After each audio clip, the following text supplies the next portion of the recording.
Welcome to the Zencast. My name is Dale Pickles. I'm the host of the Zencast and I'm also the managing director of B Squared. If you are a new listener, then welcome to the Zencast.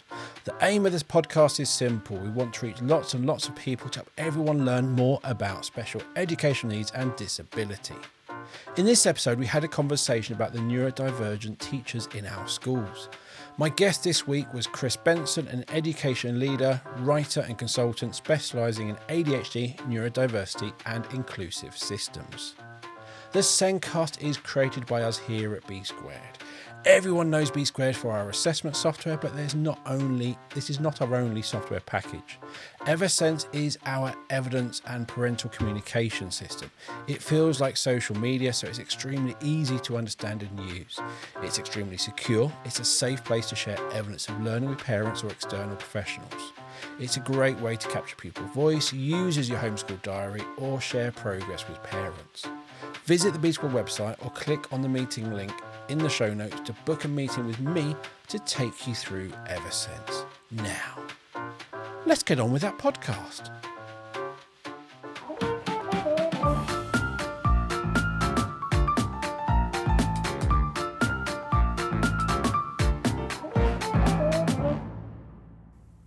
My guest this week is Chris Benson, an education leader, writer and consultant specialising in ADHD, neurodiversity and inclusive systems. Chris has over 25 years in education and more than 15 years in senior leadership, including headship. Chris is the founder of Headfirst Consulting and ND Chat. ND Chat is a social initiative focused on improving communication between families, educators and young people. Welcome to the show, Chris. Hi Dale, thank you. Pleasure to be here. You are very, very welcome. So you're specialising in ADHD. Why is that? I think probably like many people that choose to specialise in areas like that, there's a personal connection, and that is on several levels. It's my own. I have two ADHD diagnoses myself. I was diagnosed in my 40s. I wasn't somebody who I would consider, it wasn't an epiphany for me. It was a very, very late confirmation of something that I had expected and suspected for a long time. And I have a son who is autistic and I have a daughter who has ADHD as well. So I'm really someone who's sort of lived it I've sat in every single chair, if you like. I've been that child in school, undiagnosed. I've been the teacher. I've been the head teacher. I've been the parent, and so I feel that it gives me a quite unique insight, and it's something that I'm passionate about, and spreading that awareness and understanding. And it's interesting you said that I think it wasn't a revelation. And I think I had a similar experience. I got diagnosed 3 years ago, but because I've worked in education for so long, because I have lived and breathed information around autism and ADHD, that it wasn't a shock, because I had already knew. But I'd also was already using so many of the strategies I'd heard to use, sometimes subconsciously, not realizing. So for some people, when they get the diagnosis, it is like a bolt out of blue. It's like, oh my gosh. Whereas I think for you and me, it was like, yeah, I thought so.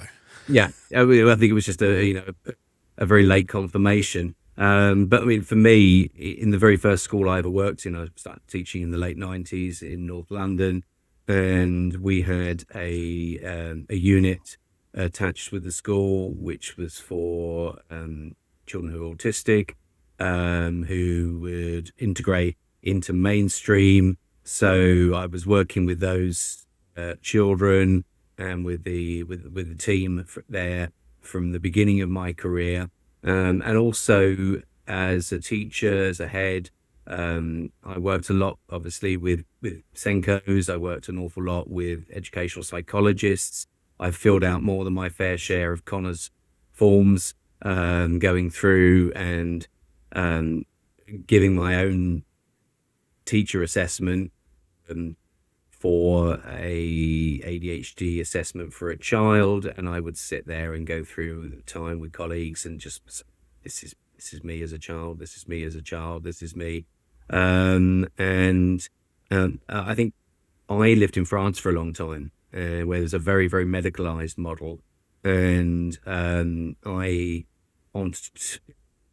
over 10 years before I got my diagnosis, I was bringing this up, and it got dismissed at the time. But then adult ADHD diagnosis was quite new at that point. So yeah, it certainly wasn't any sort of surprise. But I think it's important for me that it's not my identity either. And I think that's something that can be a real struggle, and one that I understand when people first get a diagnosis, is to suddenly see everything through that lens. It can be a bit of a grieving process as well. People go back and look through their life. But I think with time, you can, there's a nuance there, and it's a bit like it might be your wiring, but there's a current that runs through, and there's a source that feeds that runs through you. And so it's part of who I am. It shaped a lot of my life, but it doesn't define me, and it doesn't set glass either. I don't want my own glass ceilings. Yeah, I get that. And that's the thing is, I got my diagnosis, and in reality, nothing changed. It wasn't, I'm now ADHD. I've always been ADHD, and I'm also autistic, so I'm all ADHD. Yeah. That hasn't changed at all. What I did get when I got my diagnosis, that reflection on, and it's going back to the school era, is that wasn't my fault. That was my over kind of arching feeling at that point. Yeah. So many things that happened in my youth, Yeah. not my fault. It was, the cards were against me. Mm-hmm. Not much I could have done. If I'd known more, maybe. If someone else had known more, maybe. But I can't change that. And in reality, the people around me were doing the best with their knowledge at the time. Yeah. At the time we were in. And I think that's a really, really fair point, because I think it isn't a case that I don't look back and think. I agree with you entirely. Is that sort of okay? Because there's a lot of shame that comes with it. What you internalize, the self-perception is greatly impacted. But at the same time, the people, my teachers didn't have the awareness, the understanding. We're in times now where we have every opportunity to have that awareness and that understanding. And I think it's very important that we look beyond the labels, and we look, one of the most important things that I think has always been true in education is you need to be an expert. The most important thing to be an expert in is the children in front of you. And that goes beyond any evidence base, that goes beyond, diagnostic labels, etc. But it's a complex process to go through. And also there's everything that's out there on social media, and that needs taking with a very large pinch of salt a lot of the time. Yeah, because that's the thing. It is, I'm going to say, dramatized on social media. I'm not going to go into much of the social media world because there's lots I don't like. Yeah. But one of the things I think is right where we are now, we have a lot more awareness. Yeah. We have a lot more understanding. Mm-hmm. But I still think the bit we're struggling with is belief. Yeah. That actually this child in front of me is doing this not because they're choosing to. Yeah. Yeah. It's because they don't know different. They're not reading it the same way. They're not sure what the options are. Their executive function skills, they're impulsive, all those sorts of things. It's not a choice. Yeah. And there's knowing all the stuff around ADHD and then putting it into practice when maybe it's not a positive situation. Maybe that child has done something and you're kind of going, oh, teacher mode. I need to stop them. I need to tell them off. I need to do this. But actually it's ADHD. Well, I think teacher mode can be very much, and with good intentions a lot of the time, it is about fixing things. Okay. Yeah. We're problem fixers. And I also think it's about shared responsibility, which can sound easy, when I say it like that. But that shared ultimately, what that child needs is the adults in their life to help them understand their own condition, and then to be able to self-advocate, but also to be able to understand that it is not something where you can't do things. Because I would have parents come to me and say, my child can't do this, my child can't do that, they've got ADHD, and for me, well, who is going to do it for them? Because that is, ultimately is the question where, and you have to be very careful not to go down that road of learned helplessness. And one thing education has taught me is that what starts out as great ideas, very robust research, can very, very quickly warp into something else. We talk a lot about regulation and dysregulated children nowadays.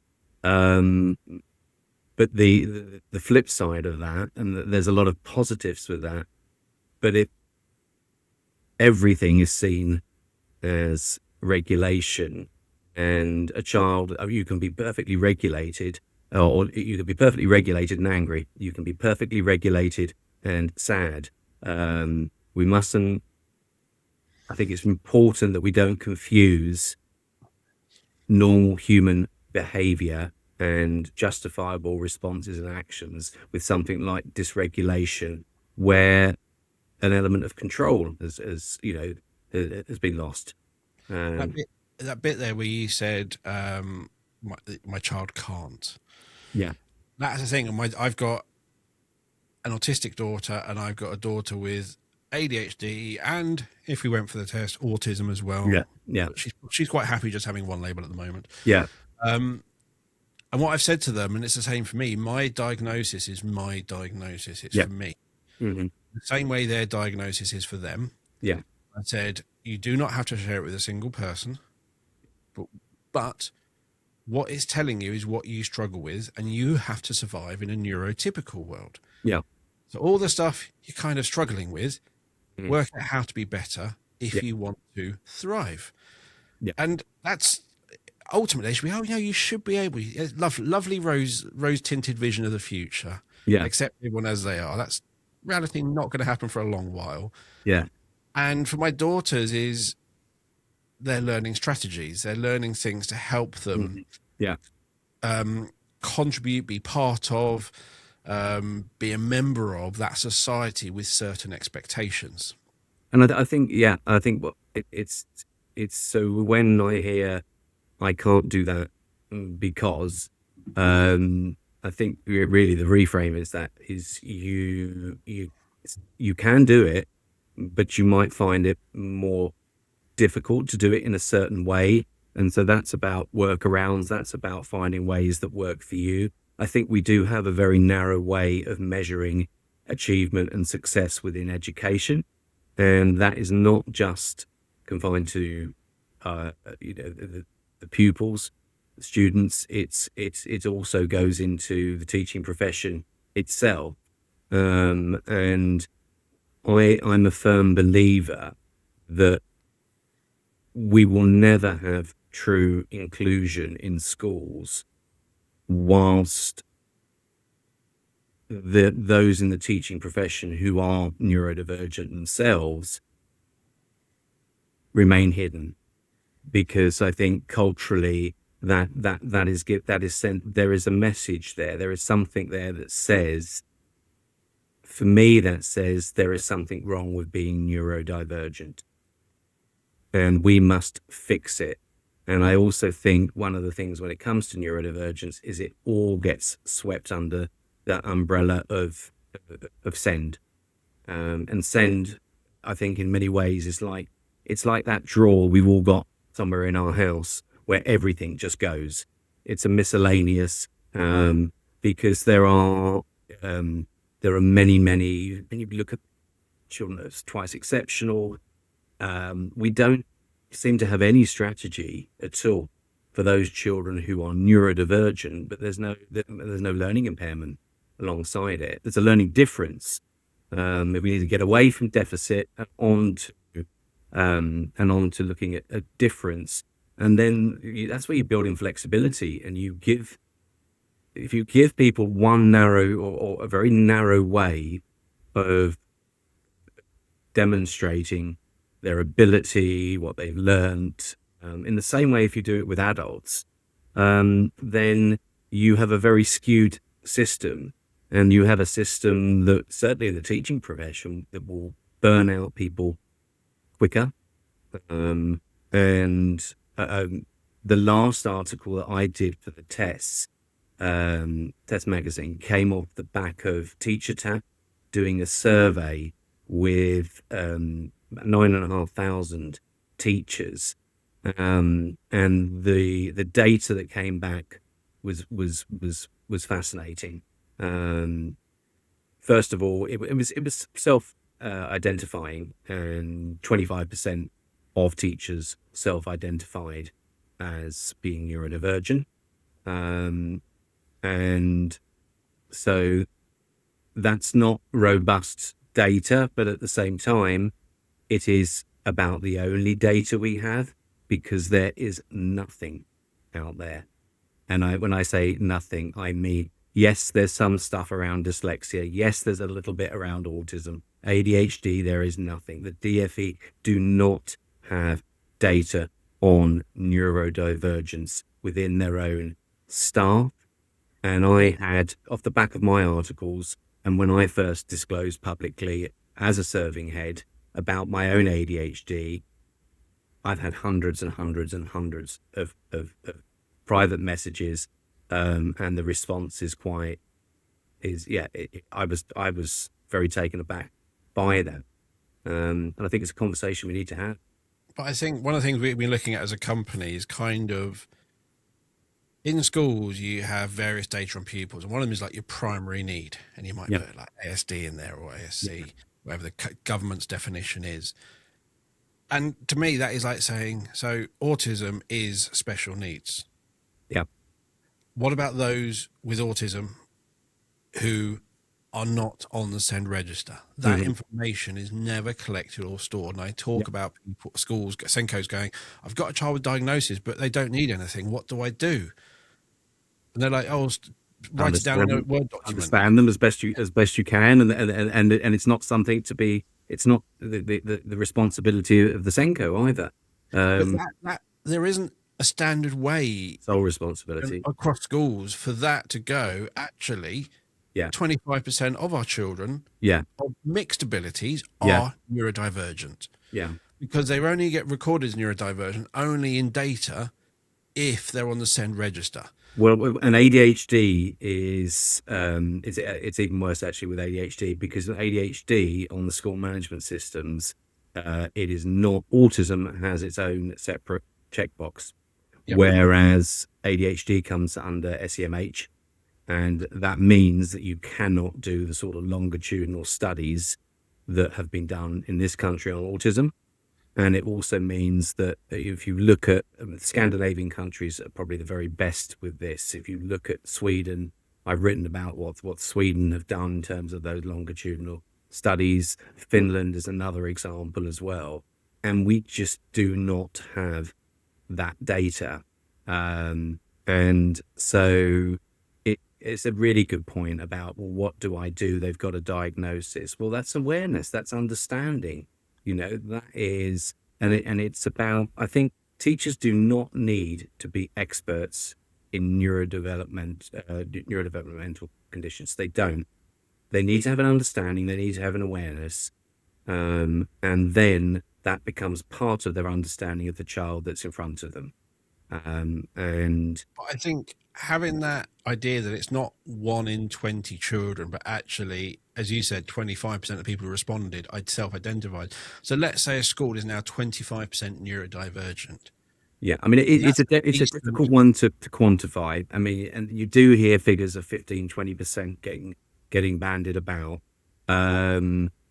Those figures themselves don't really stand up that well, because you've got people that have got more than one diagnosis. So but we can certainly say we're talking around about 1% of the population having autism, and around 3 to 5% with ADHD. 40% people with autism will also have ADHD as well. And whether there's a lot of talk about ADHD, but I think if I can't see any point in learning about only one of them, because I've never met anyone with ADHD who didn't have more than the sort of general public's amount of autistic traits.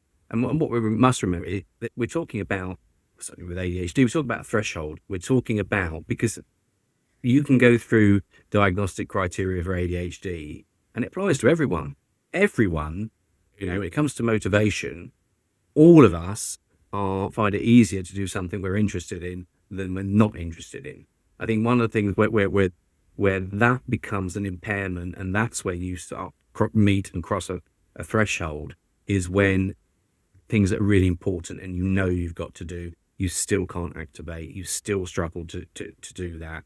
Then it can be seen as defiance, then it can be seen as being lazy, then it's a moral failing. And that is, I think that's one of the things is that, and I think this is where social media, certainly if they've got something to sell, I think there's something, I think it's called the Barnum effect, which is the idea of, and the thing that personality tests do this as well, and horoscopes, where these things, some of the things you will hear, I find it really hard to get started on something. I find, that I'm always losing my keys, and that applies to 80-90% of the population.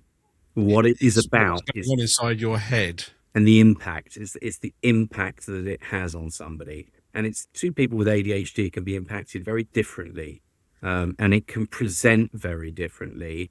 And we've got a better understanding now, I think, of how it presents differently in women, and girls and women. However, there are boys and there are men for whom their ADHD doesn't present in the classic naughty boy way either. So I think it's a difference.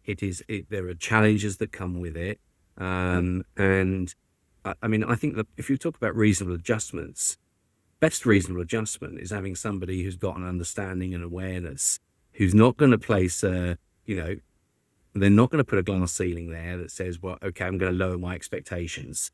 It's just, I'm going to understand, I've got a different lens now to understand this child through. And sometimes that child might be defiant. They might be deliberately, it could be, there's a difference between willful and dysregulated behavior. And I think that's a difficult one for teachers, in all honesty, because I think you can get to that point where, when I first came into teaching, and this is going to sound a bit twee, a bit Hollywoodish, but when I first came into teaching, I went into teaching with the idea, most people do, of wanting to make a difference, okay, and wanting to do the right thing. I think by the time I finished in my last headship, which was only the end of last year, what I felt is what it had become a case of not doing the wrong thing. And once you're in that sort of mind space, fear of getting it wrong, and I think we do live in a time now in education where it's been so important to go down that road of having an evidence, what do you call it, evidence-based, evidence-led, evidence-informed approach. There was complete of that in the past. But if you get to a point where there are right ways and wrong ways of doing things, you deprofessionalize the profession itself. And I also think that it becomes almost a compliance. It becomes compliance based. It's jumping through hoops. There's wrong ways and right ways. And if you're going to do something differently, then you better make sure that you evidence that really, really well. Now, if we're looking at the teaching profession in the future, and we know that on the whole, there is a recruitment crisis more often than there isn't. Okay? If the economy goes badly, recruitment crisis isn't so much of a crisis anymore. But on the whole, we know that there's a head teacher recruitment crisis. I contributed to an article in the Test very recently on this, and it is certainly it is a job, it is a position that A, it's very demanding. B, a lot is put on the shoulders of one person a lot of the time. The setup now is that head teachers are often the middlemen, middlewomen, in that they've got executive head teachers, they've got CEOs, then they've got those. So you're caught in the middle. You've got, and then you've got everything else that goes around that, around compliance, plus with all the Ofsted, and you've got safeguarding and all of that comes with it as well. So it isn't, the autonomy has been lost to a great extent. And I think in that area, I think a lot of it is changing, safeguarding's improving, and more paperwork and things like that, and all the right thing. But I think probably the biggest change for leaders is the court of social opinion. That's whatever you do as a head teacher, they don't see the executive head teacher, they don't see the trust above, they see the teacher, and it's their fault. And that's all on social media and newspapers. Love negativity. They will jump on a head teacher if a parent's complained to them, or we've got a story on this school. That to me is the bit that is just, I think, draining for schools. The constantly defending yourselves. Earlier you talked about that kind of stepping out and doing the right thing. Actually, it's actually more about not doing the wrong thing. Don't put your head up too far. And which really means you're going to literally start just following policies. Just because if you followed the policy, it's not your fault. I mean, and what you need is a balance. You don't spiral of going down. And I wouldn't advocate for a complete system that was completely the opposite. I think it's trying to find that balance. I mean, in the one of the things that came out of the Teacher Tap survey was that there is, even when you account for age, etc., the number, there is almost a glass ceiling for those teachers in terms of where they, the level that they go up to, the seniority within the teaching profession, for those who disclosed as being neurodivergent, because I think there's certainly it becomes very unattractive in that. I think if you are visionary, I think if you look at it, if you like to come at things from a different angle, in perhaps a different way, a bit of thinking outside the box, I think that is becoming, I think the teaching set leadership roles are becoming, there are people that do it, okay, but you need to have a very strong reputation. And you need to be backed by those people above you in order to do that. I think look, there's been a lot of progress in some areas, and in other areas there hasn't. And when I worked in international schools, what was fascinating was just different parents from different countries, cultures, their attitude and approach. I think that maybe parents have become consumers of education as they've become consumers of healthcare. And when you become a consumer of something, you're no longer in a partnership. This is entitlement and this is a right. And I think that can become very problematic, because we know that for a child to really fulfill their potential and succeed in school, that partnership between the parents and the school and the child themselves taking on that responsibility is absolutely fundamental. And I'm sure many people listening to this will know that those children who succeed the best, that is where that's happening. Now, often no fault of the child themselves. And schools have to go, have to work really, really hard to engage some parents and to get them involved. But I think there has been quite a major social shift, and that's cultural, that does make the job challenging. But if we just go back to that teacher tap survey, because it's one of the things that is quite, again, loads of stuff goes off in my head when I hear these numbers and things like that. But let's say that a quarter of all staff across the school are neurodivergent. Yeah. Let's just Yeah. use that number, whether it's correct or not. I'm still Yeah. So I'm not saying it is, just to be anyone clear who's listening. I'm not saying it isn't either, so I don't think we know either way. But that's a big number. And you're like, okay, so that's in a staff room of 8 people, 2 are probably going to be neurodiverse. Mm-hmm. But they're probably keeping their head down. Yeah. And you've got to ask why. Mm-hmm. And it's the same thing where they're probably looking at how those neurodivergent children in school are treated, supported, the policies around them, what their head teacher says, what the Senko says, what the support from the trust looks like. And basically probably seeing it all going, don't really believe it, they're just naughty or whatever, lack of support, lack of empathy.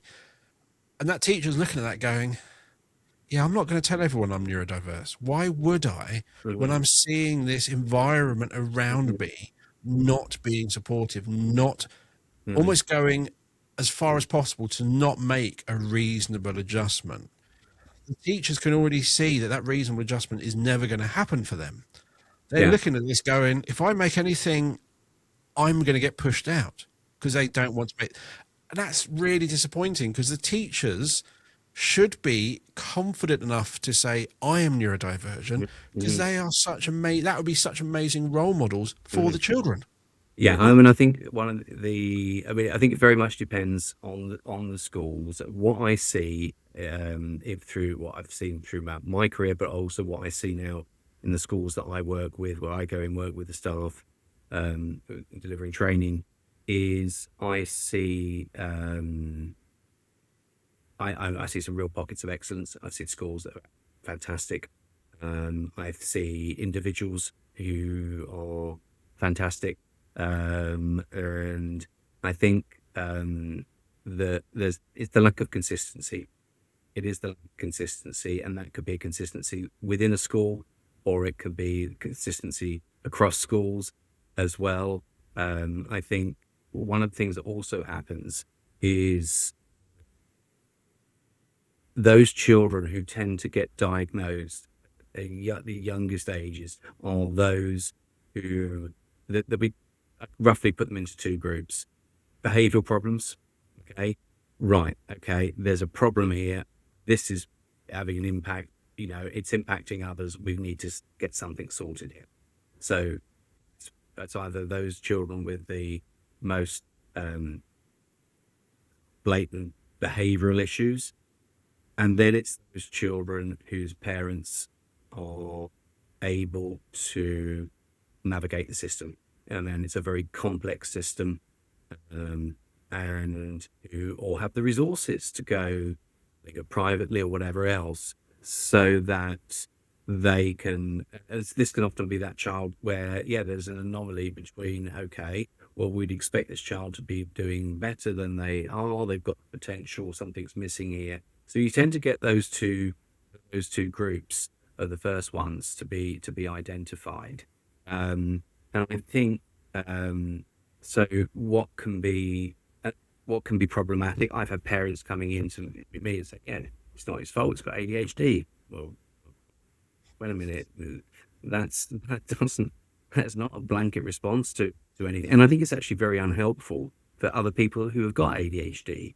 And so it becomes an association that, if it depends how people talk about it. And I think, when I did disclose, and I certainly didn't go in and say, I've got ADHD, this is your problem now, deal with it. That is not, and that type of approach is going to be, always, it's going to be problematic. It's not helpful, and it's certainly not helpful to the individual either. I think what happens, and I think for many reasons, when you get things ending up in tribunals, etc., or whether that's tribunals involving, with pupils, or it's tribunals with staff, or adults in, any sort of uh, form of employment. You see these employment tribunals that come up often. And then we read about them in the news. But I think the thing is it becomes risk managed, and when you start to risk manage things, you stop seeing the person, and that is the crux of it. Is trying to get through that message that this is going to explain a little bit about this person's wiring. Okay, it is not going to explain the individual. Okay, and so having that understanding is just part of that jigsaw of understanding the individual. And I think essentially we can have as many neurodiversity celebration weeks as we want, but if we are having neurodiversity celebration weeks where we have displays and slideshows of celebrities who have spoken up about their own ADHD, autism, dyslexia, what have you, but at the same time, those children are not seeing that represented in the adults that they see day to day, then I think we have to ask ourselves why. And I think there is a serious question we need to, and it's not about attributing blame, pointing fingers. It's about saying, until we are comfortable with this within the teaching profession, we will never be truly comfortable or make those children who are neurodivergent or their families feel comfortable. So it's got to be seen as a difference, not an excuse. It's a difference. It's not a deficit. It doesn't need to be risk managed. It needs to be understood. And if you look at the teacher training standards, okay, I'm not asking for those standards to be changed. I'm asking that, do we need to measure it the way that we measure it? What do we want in the teaching profession? Do we want people who tick all the boxes? Because I know throughout my teaching career, I was an excellent classroom practitioner. My planning was, it had been based on that. I mean, planning, the other elements, some of the record keeping, really, really, really hard work for me. Really, really hard work. And do we want I suppose a football analogy would be, do you want someone that can play every position on the pitch? Is that what you want? Is that what we need in our teams?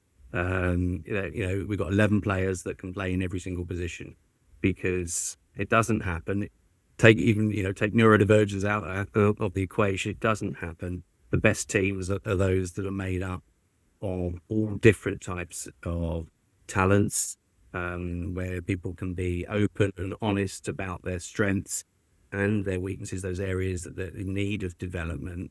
And I think if we can't do that in the profession, I don't see how we can possibly think we can really do it, rather than trying to fix things and perform inclusion. How can we really do it for the children that we're there to educate and to give them the best chance in life? One of the bits you talked about, like your planning maybe wasn't as it should be, and some of the record keeping and so on. I think there's something about a neurodiverse brain, I know I'm generalizing because everyone's different, even with neurodiversity, is with neurodivergent individuals. I have this thing where I kind of look at how actually important is it for me to do my planning. What do I need to do? If I'm doing it in my head, I just need to make a couple of notes on a paper. I'm going to do this. What I'm actually going to do, as you said in the lesson, is probably completely different. It's going to be great. It's going to hit everything I need. Why do I need to spend more time on planning on a paper document if it's all going to be great? same with other stuff. Is what you're not doing is you're not doing the stuff. Wait. You're doing the stuff which have an impact on the children, and the impact on how you deliver, impact on results. What you're not doing is the paper tick box exercises that someone's asked you to do because that's how they want it done, because it means they can check on you. Yeah. That's the sort of bit I just start dismissing really quite quick.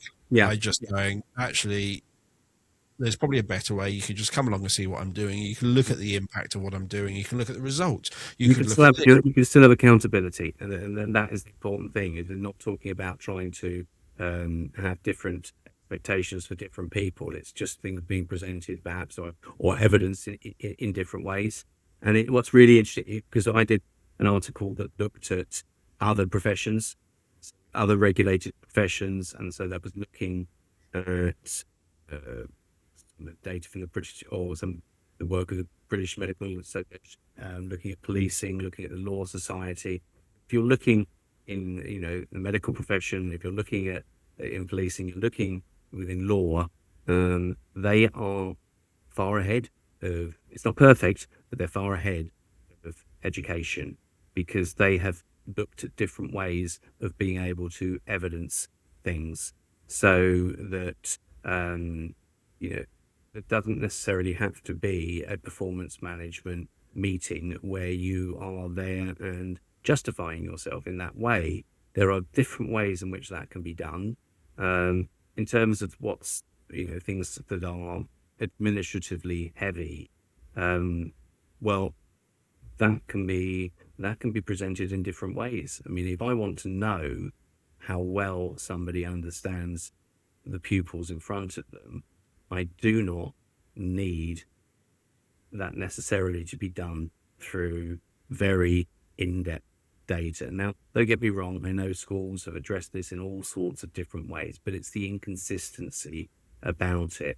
But I think when you look at the other professions and what they're doing, and how far ahead they are, if you're looking, those children sitting in those neurodiversity celebration assemblies and whatever, and they're hearing all of this, okay, let's be different, let's be open, let's talk about it, and then the teaching profession itself doesn't do it, what is that going to say to our future teachers?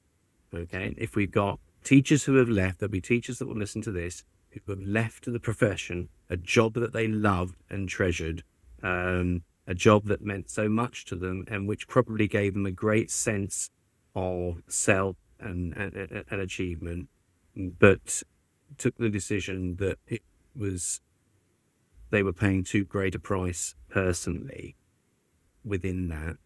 There'll be others who feel that they are restricted in where their career can go, or they are considering career moves as well, certainly away from the classroom or from schools.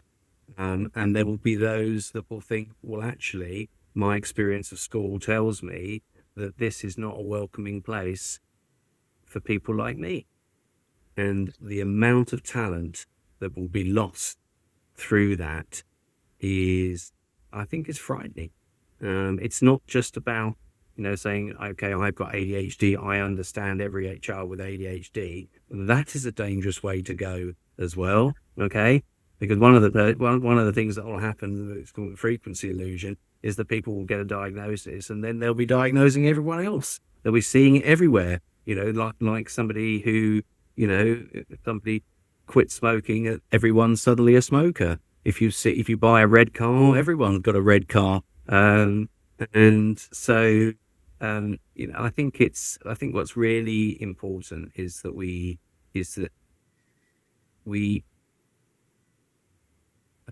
it is not about trying to fix something. If you think it's something to fix, then it's a bit like, if you look at the state of the roads, I think what we do in schools a lot of the time, and budgets are obviously going to be part of this, but what we do a lot of the time is we fill in the potholes. We don't look at the design of the road. We don't resurface the whole road, and it ends up full of, you've got filled potholes, and it's like a patchwork quilt in a way. But that requires a lot of joined up thinking, and this goes beyond neurodivergence. That's almost like the canary in the mine. Okay. And I think one thing you will see is that I'd be really interested in something I want to look into is things like EBSA. Okay. How many of those children that are impacted by that are, or I know the numbers are autistic are frightening, but also about, and how many of those then have learning impairments? And I think it's going to be pretty low. How many of these could, have the potential to, to really thrive in the right environment? And one of the things about neurodivergence is it's very situational as well. And because the difference between when I work with schools is I'm making that understanding. We are all neurodiverse in the same way we have biodiversity, are all neurodiverse because no two people have the same brain. So neurodiversity, if somebody says to me, I don't believe in neurodiversity, essentially they're saying, I believe everyone has exactly the same brain, and we don't. Okay. Neurodivergence is how that is impacted by the environment. So, okay, things are largely hereditary, okay, neurodevelopmental, okay, so born with certain environments make that clearer, okay, and that may well be a child within a primary school environment, okay, where there's more, they can move around more, where there's closer attention, where certainly when they're younger, they're not so aware of difference. They're in their own little bubble themselves. Once they get to sort of 7 or 8, that's the age where children start to compare themselves with others and have more of an understanding. And then you go on to secondary school. And if you wanted to design a system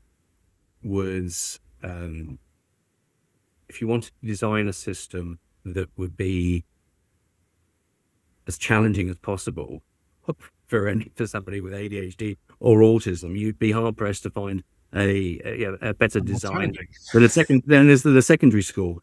In the idea that you've got 45 minutes, 50 minutes, a bell goes up, you get move. Okay, you got to get all your stuff, take it to another lesson. Could I be would say other people in a different part of the school. That's been happening for years. That whole moving around school. Yeah. It's what I would say is the challenge now, because it's not there are more neurodivergent people. It's the environment we're in is getting harder, and more standardized. Yep, and it's that, as you said. Well, I think when we were young, when we went to school, we went through school okay. I probably wasn't thriving, but I went through okay because maybe the lessons were slightly more relaxed. They weren't chasing results. They weren't doing this. There are lots of things that have changed in schools which are just piling on that pressure to perform in a certain way, in that you have to do it this way, you have to do this, the model answers, just all the behaviors, all the rules, and then when you're at home, just no time to decompress because the social media's everywhere. So to me, secondary school, when we were young, there are certain things you had to do, noisy cafeteria, but it was almost like you'd get to the lesson and you'd have a couple of minutes just to go, and then a slow start. Yeah. Whereas now I just feel it's my children were just running all the way through secondary school. And I think, there's the environment has certainly changed. I mean, the environment has changed for the better in some ways as well. I think I wouldn't want to be too nostalgic about some of the teachers that I recall and what they were like. I mean, we do have teachers who I think that the genuine care that they have, there are not people out there waking up in the morning thinking, right, how can I make this day as difficult as I can for the child X with ADHD or child Y with autism? But I do think there is a change from, I'm here to support children, I'm here to engage, I'm here to enjoy watching them learn. Yeah. I think there's now a shift through, I've got to get through these topics this half term. And I almost like the children are, I'm not saying every school, but my daughter's experience is the kind of, Yeah. the children is an afterthought, the curriculum is the first thought. And And also that is from an people outstanding school. looking over their shoulders as well. People looking over their shoulders who are, you need accountability, but high levels of accountability need high levels of psychological safety and security. Yes. Okay. Um, And any research on systems and leadership and whatever will prove that again and again and again. And I think that's something that we are lacking. And one thing I want to touch on, you talked about the neurodiversity week and the assemblies and the celebration of those actors or Mr. Tyson or someone else and all the stuff. You've got to ask, what is the message your school is giving out? Is it these people have succeeded and they've overcome so much? Yeah. Now, all they've overcome is other people. Yeah. Or are you really trying to highlight how different an autistic person is? You're showing pictures of those with having a sensory meltdown. You're putting pictures of children with ear defenders on. You're talking about, hey, you might see them. I knew it was always those that don't make it to adulthood. Yeah. Or those that don't make because of it. But my daughter was at secondary school, and I always knew, even though it was always on my calendar and on my social media, but I knew when it was autism or neurodivergent awareness week, because she would come home ranting. Mm-hmm. Because her friends would be looking at this presentation being delivered by the school, then look at her going, when are you going to turn into that? Mm-hmm. And it was just, they look at me, you're autistic. And it's just that complete disconnect on autism can look absolutely normal. The person who served you at McDonald's could have been autistic. Do you need to know that? No. Does it matter? Not really. There's so many people you could work with and interact with could be neurodivergent, and it's invisible. So trying to make it visible to show what autism looks like is against the point. And it's not celebrating, it's shaming. It's not. And so when you're having those neurodiversity awareness weeks, what is the message you are giving out to the school? What happens the following week and the week after that and the week after that? Because your children should feel accepted, and that's not for that week. And as you're about to say, about belonging. What are you changing throughout the school to support all those children? If you're literally doing a week a year to celebrate those children, and as you're about to say 38 weeks a year they're struggling, you're not really doing anything. If the message you're giving out, how do your neurodiverse students or neurodivergent students feel about those weeks? If they hate them, you're doing it wrong. And you know when you've succeeded because you don't need those weeks anymore. But I think this takes me on to work that I've been doing with called ND Chat. And ND Chat is like a social initiative, and part of that is wanting to bring it together. You've got your researchers, academics, and then you've got after that you've got clinicians. So you've got your researchers and academics who are generating that knowledge that we have around neurodivergence. Then you've got your clinicians, and those are the ones that on a day-to-day basis, they are the ones that are seeing, they are assessing, they are prescribing. And then after that, you've got policymakers making the decisions, whether that be at top level, government level, Department of Education, could be at local authority level, etc., school level. And then after that, you've got what I would call the translators. And the translators are the ones, like your educators, are the ones that are then delivering that out there to within schools and the general public. It's that message that then gets across.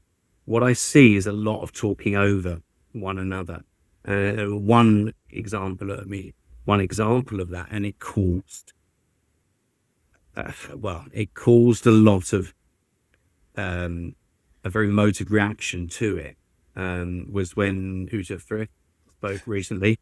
As soon as you started talking about in mentioning that, I know that even in mentioning her, what I say next will likely impact, a lot of the response that I'll get. I feel that what she said could have been said a lot better. Could have certainly been said a lot better. What she said didn't look at lived experience. Okay. And so I think what she said wasn't wrong. How she said it could have been better. But this is somebody who has been, this is somebody now in their 80s, okay, with an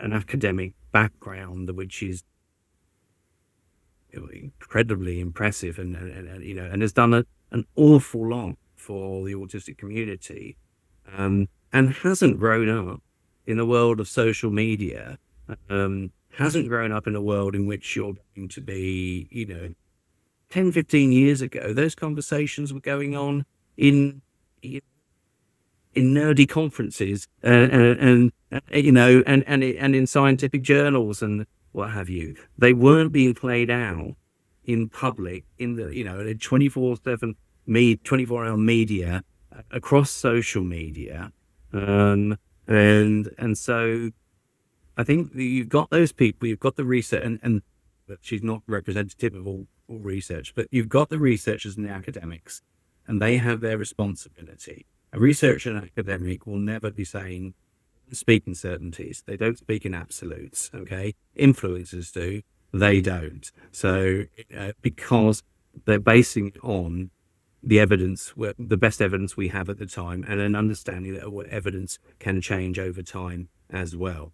Then, but you've got all of these groups here, and they're talking over one another, and they're not hearing one another. And I think it's really important to try and bring that together. And through ND Chat, what I would really like to do, and I've been working with some academics and some clinicians now as well, also with other educators, and is to bring together those groups and to have those conversations. Because there is the academic side, there is the research. Now, how does that translate into the school environment? How does that translate into the home? How does that translate into the day-to-day, and those are discussions to be had, because it's not that people are in silos.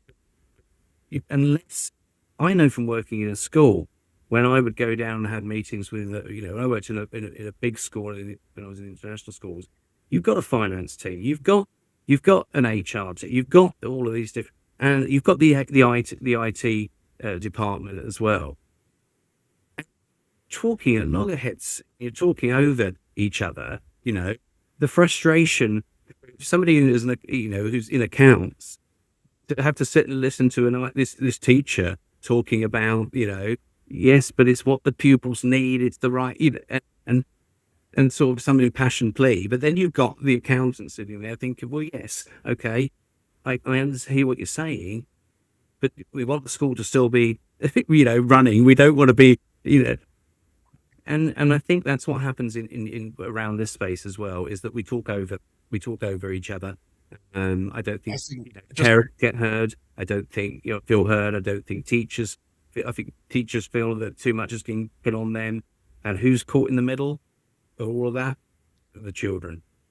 And that's the thing. I think that very much. I'm from the world of IT. I do IT, been there for 20 odd years, and it is always, you have these IT people in schools going, "We're not doing that." You're like, "Cool, but this is for education of the children. This is a system for the special needs, but you're not going to do it because it's only for 10 children." It's like, sorry, are you here just to make IT absolutely secure, in which case the only way to do it is have everything turned off? Or is the IT here to serve the education of the children? And I think that kind of what's the overall purpose of the IT system in schools sometimes gets forgotten. But going back to it's Urta, isn't it? Urta Frith. Uta. One of the things that I see it on social media a lot is social media is more or less just virtue signaling. But the biggest way anyone does that is to criticize someone else and say, because I value this. And I've read some of the statements in black and white out of context Mm-hmm. and gone, Mm-hmm. but I kind of think we need to move past. Personally, I think we need the label autistic, the label ADHD, the label dyslexia, dyspraxia, because in reality, there are very few pure autistics or pure Yeah. ADHDers. Mm-hmm. To me, they're useless terms. Knowing you're ADHD and I'm ADHD Mm-hmm. doesn't tell me a single thing about you or me. It tells Yeah. me we might even go to the same conference, Mm-hmm. Yeah. but after that, it's kind of a useless term, and I would prefer better terms. I would just rather say neurodivergent. I Mm-hmm. struggle with X, Y, Z, or some sort of Mm-hmm. collective term for the things I struggle with, because that Yeah. now becomes useful. Yeah. And again, so I looked, and again, if you squint over what she said, there is some truth to it. I'm literally going, I get what you mean. But again, I would have to listen to the whole thing unedited Mm-hmm. to get the Yeah. proper context and how that was said. Yeah. Um, And there is, I'm, I wouldn't equate myself in any way, and I thought you wouldn't, with, if I'm thinking of a parent who has a young child who is autistic, who is non-verbal, who is likely going to need 24/7 care throughout their life, okay, and they're talking maybe 25% of those with a diagnosis of autism, but that doesn't mean that I am not being mindful of others who don't have that same degree of impairment. But I think it's, we need to be, I think if you really want the general public to, I'm not an activist. I'm not there to shout from I'm not a victim. I'm not an activist. I can advocate. I can speak for myself. My interest is in bringing people together. It is not about being right. And I think there are some clear things. I think, and actually, everything getting brushed into, put into that send category, it can be harmful as well. And so I think it is all about need, isn't it? It's all about need. I do work with ADHD UK. I'm their education lead, and part of that is I have parents saying, "Well, my child's got a diagnosis. That they why can't they get extra time in the exam? Why can't they have a separate room?" Well, they can, but a diagnosis does not qualify you for that. It is about need, okay? And it's about what's normal practice and what's done, and evidencing and showing that that's helpful. It is not always helpful. Not everyone needs, things like fidget spinners, I don't even want to get started on.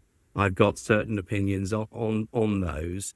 And I'm not saying I'm entirely against it. But the fidget spinner is causing more distraction. If a fidget spinner regulates, okay, that's what it's for. It's there to regulate. Hopefully, you want to teach the child to find different ways of regulating and not be reliant on a fidget spinner, okay? Because also in life, one of the things, and this is a message I would say to parents, is that, your child has got ADHD or they've got or autism. I would say, certainly with ADHD, is you've got to, this is a tough, this is your child has the potential to achieve the same as or more than others. That isn't the issue. There are going to be challenges. Parents, no longer know what their boundaries are. In terms of and it applies to teachers as well, in sort of saying, well, I don't want to, am I being unfair? Is it, can they help themselves? Can't they help themselves? Etc. And so that a balance is needed there, and it's difficult for parents, and they will advocate for their children. And we live in a time where people very quickly want to escalate things if they don't feel they're being heard. But I think the main point around that is to losing my thread here. You'll have to edit this. It's about finding. I'm going to say it's about finding a way to fit in, and I'm using air quotes in fit in. Yeah. Because you can't sit there in a business meeting with a fidget toy, but you can sit there with a pen which you can unscrew, or you can have a bit of blue tack. I would doodle the whole time, right? My doodling in meetings, and that didn't mean that I wasn't listening or I wasn't, but that was helping me to listen. But that's a fidget toy being a bright, shiny thing designed to attract you is kind of not the purpose. Blue tack is one of my favourite fidget toys. Yeah. You can do that under the desk, sorting coins.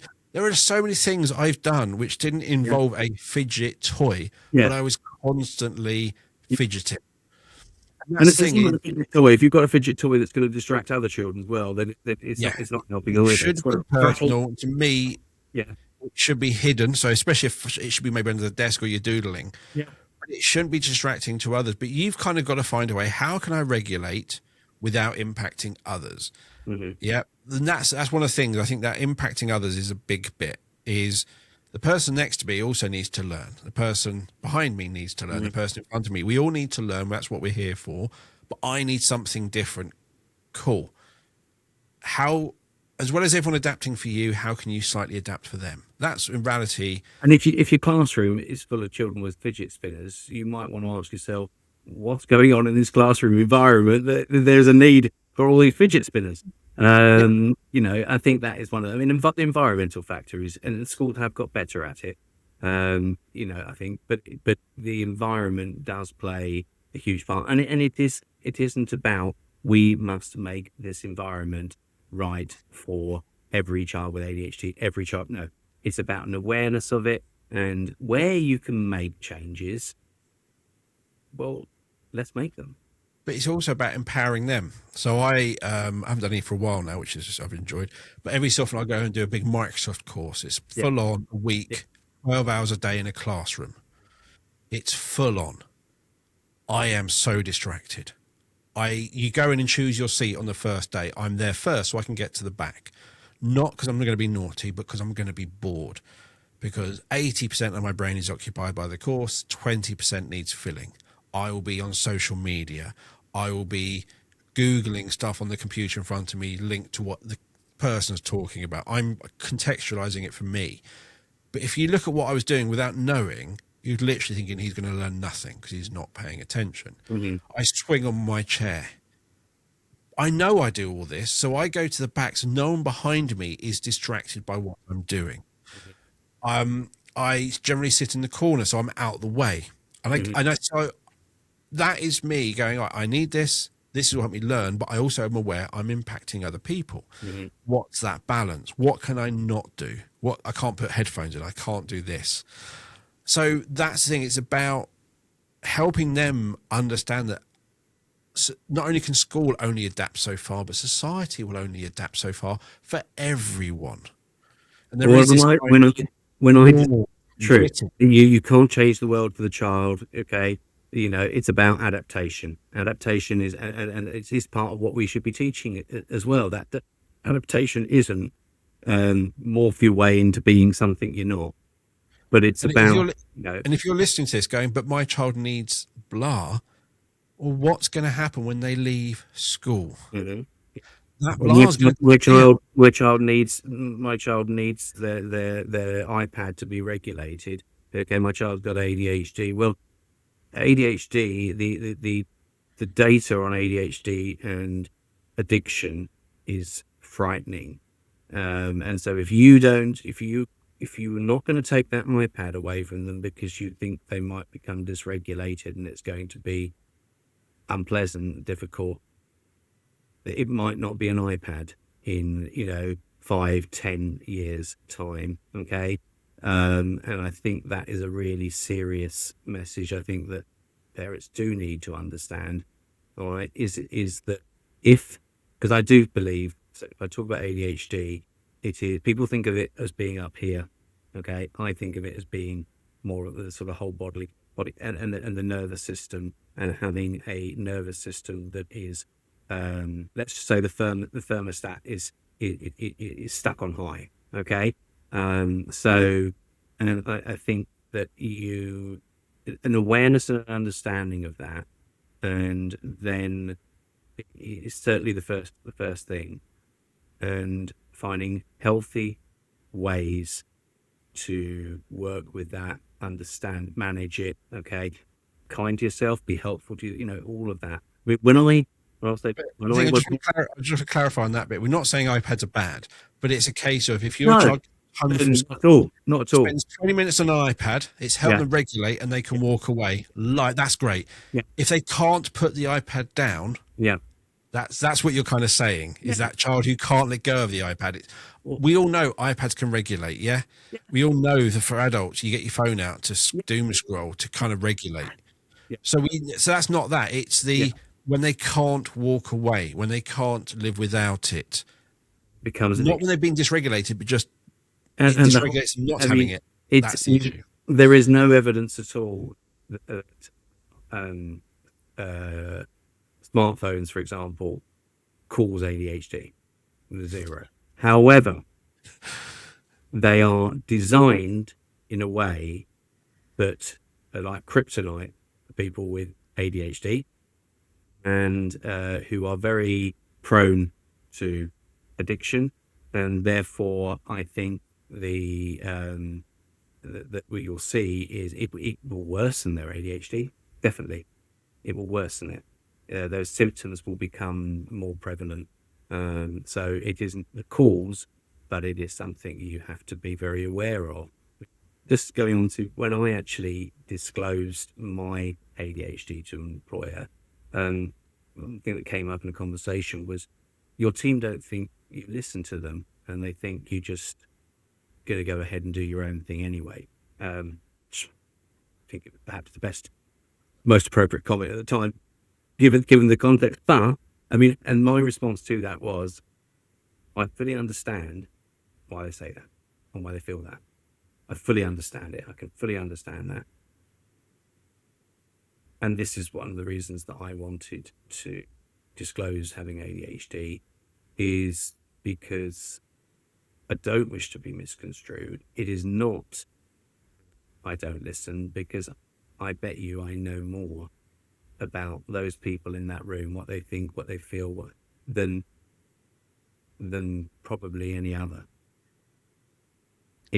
I don't listen in a conventional way. Also, what I find you've probably done is you've probably thought much bigger picture.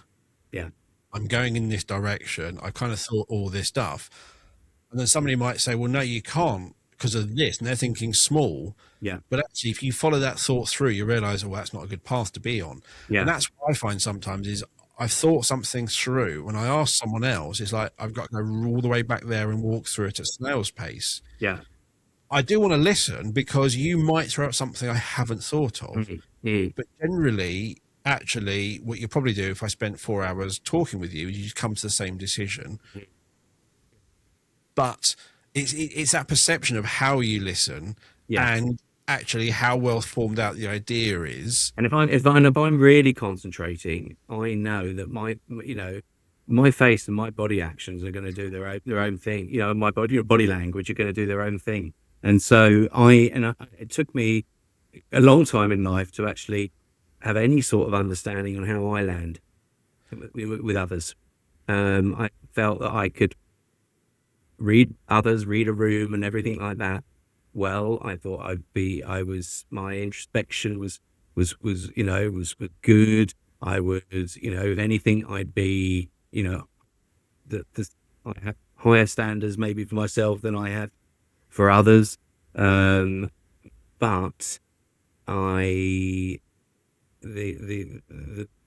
realized that I had almost zero understanding of how I landed with others. And that sort of realization, because I think that's the thing about the misunderstanding, because I think that is where we look for certain things. We look at behaviors, we look for, this is what is expected. Okay. I find small talk very painful, because I find it very performative. And for me, if I'm going to have a discussion with someone, if I connect well with someone within 5 minutes, I want to go quite deep into a conversation. Now that's not always, That's not in every single context, work. You want to find out more generally most of the time. Yeah, but it's, so I think it is about being, feeling misunderstood. I think that's a big part of it, and of things being misconstrued. Now and that's not blaming others, but if we have that awareness, if we don't have that lens and that understanding, then people are going to make assumptions. Okay, this child is lazy. This child is, this child's defiant. This child is, gets their own way at home. This is poor parenting. Okay, all of those types of things. If we don't have the information, we will make assumptions. We haven't got the information at the moment. And I would say, again, stereotype, neurodivergent people generally prefer one-on-one situations rather than group. So therefore, it can be just dependent. I think just depend on what it is. So rather than having a surface level group conversation, you'd probably rather have a one-on-one where you go deep. Yes. Oh, yeah. So in a group conversation, you're thinking all this stuff going on. I can get overwhelmed quite quickly. So you just sit there quiet, and it looks like you're not joining in. You're not being a team player. And then, but one-on-one, you're amazing. And things like that, where that pointing out the difference between me one-on-one and me in a group. Yeah. In a group, I will sit back. I will hang back. I will contribute a little. One-on-one, I am there. I am present. I am all going. But for various different reasons. But it's without someone knowing why, they will judge me. I mean, when it comes to things like reasonable adjustments, suddenly you can find, and we've been through this, so you find yourself, you go through occupational health, you get recommendations and whatever, and you get this, but you find yourself being, I think, being risk managed in that situation. It's not people not doing things, with goodwill, and it's genuine, but it is the system that we're in, and when it comes to reasonable adjustments, it's not having a second screen for me. Yes, it would help. All right. It's not having, movement breaks help. I find it very difficult to sit in a meeting any longer than about 20 minutes without having some sort of movement. But those aren't the key things, those types of things, or visual planners. They all help. A lack of understanding and awareness. And if you do, because I hear about disclosure, if you do disclose, what you have to understand is, unless the people that you are disclosing to have good understanding and awareness and have been properly trained to understand that, not in some sort of general term, but in a humane way of looking at this, is that you will be seen through a lens. The genie's out of the bottle, okay? So, for example, and here's the catch-22.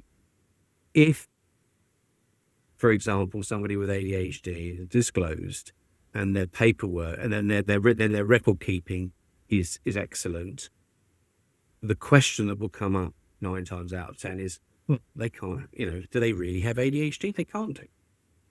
You don't see how hard the work is that's gone into doing that, and it's probably taken twice as much time as it would for anybody else.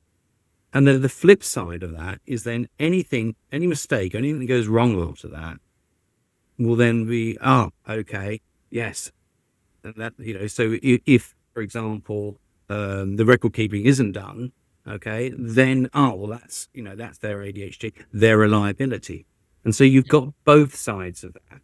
And one of the things we disclose is also, and I publicly disclose, I was, I believe this is true, I was the first serving head teacher in the UK to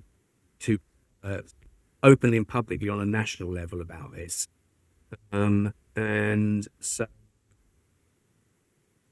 everyone obviously would know. And yes, I'm going to be seen through a certain lens, but just like in society, and there are parents who won't like it. There are parents that won't like it. I mean, it's almost, if you look back to things like, I had a conversation with somebody yesterday about this, about things like the times of Section 28, okay? And then for children who were children in schools who were questioning their own sexuality, who were gay and whatever else. And then they're seeing, I know through my time in education, still know people who, they can be, they're very open out in their own lives, but within a school environment, they will be very, very prudent. And we're talking, 30 years on or more since the days of Section 28 as well. So I think there is, and we have to look at, again, if we want to benefit the pupils, which is ultimately what we're saying we want to do, I believe that is what we want to do, then we need to lead by example. And I find the idea that policing and medicine and health and law are ahead of the game, I think says, wait a minute.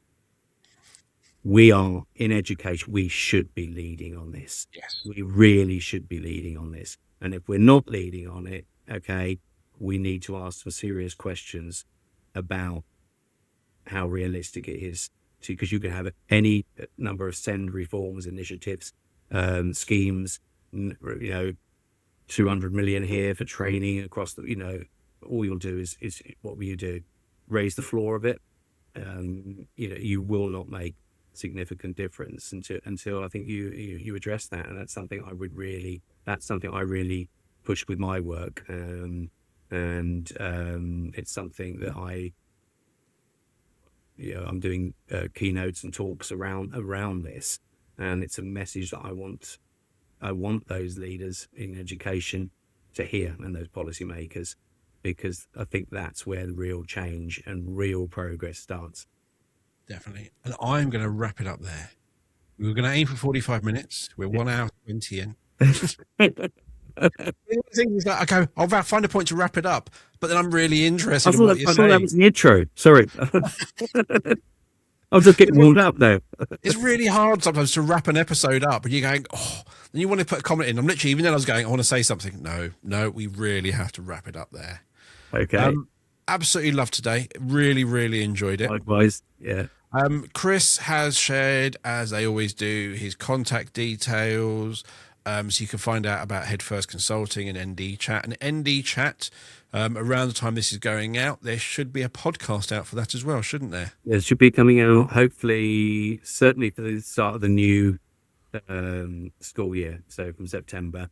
And I'm also now I'm working in schools, delivering training, doing consultancy with schools as well. So that's, and it's great to get in. And I've seen some fantastic schools. I've across, from senior leadership to teachers to teaching assistants, a lot of people out there. They really do care. They really do want to make a difference. It's a shared responsibility. It doesn't all fall on their shoulders. I do parent talks as well, and I will say that to parents as well. So you'll find out Chris's LinkedIn. Also, he's shared some links to articles he's written for TES. Yeah. So you'll find all of those in the show notes, and you find the show notes, as always, wherever you listen to the podcast or on the Sendcast website. So thank you for listening to the show. If you haven't subscribed already, click on that subscribe button, and don't forget you can follow us on social media on Twitter, Facebook, Instagram, Blue Sky, TikTok. We're on most of them now. And if you're looking for a simple, secure way to capture and share evidence of learning, or a way to capture pupil voice, a way to celebrate and share achievements, or a simple, safe way to communicate with parents, you need to have a look at Eversense. Eversense is our evidence for learning system and parental engagement system. To find out more about Eversense, visit the B-Square website, and you can also find out more about our online training, our CPD, read our blogs, watch our webinars, and you'll find a link to the B-Square website, and to book a meeting with me. That's also a great way to find out more in the show notes as well. So thank you for listening. We'll be back next week with another episode of the Sendcast. It's goodbye from me. And bye from you. I'm going to say goodbye from him. I'm going to think too, right? It's goodbye. Everyone of a certain age just hears goodbye from me and just goes to Ronnie's. Everyone does. And it's goodbye as well from Chris. Thank you. Bye, everyone.